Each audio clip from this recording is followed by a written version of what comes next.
work that we are doing is there's something to show as well. Kasi meron sa kayo, mga ganitong klaseng mga tao na gusto rin i-highlight yung kwento ng ating farmers. Kasi we are all aware that the agriculture sector is not a thriving sector currently in the landscape of the Philippines. Marami pang mga gaps na kailangan pang i-bridge. No? So, we decided to do foundations doing what we can and our own little ways to help these smallholder farmers and to help them more. We wanted our audiences not just only through the work that we do, but also to your reach as mga vloggers to know their stories as well.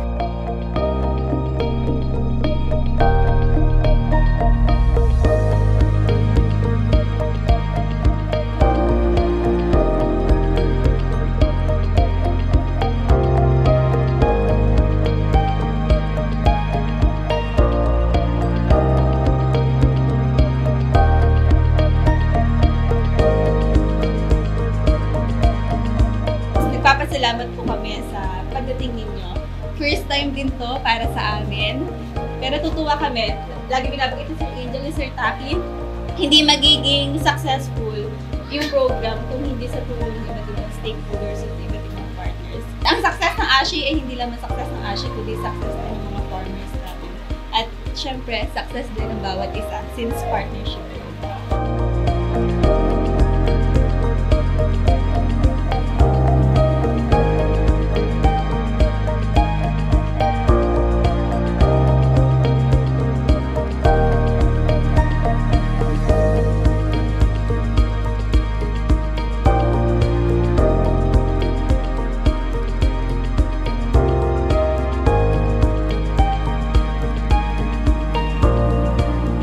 Simula po tayo, sabi namin, mayroon kami tatlong kwentong ibabahagi.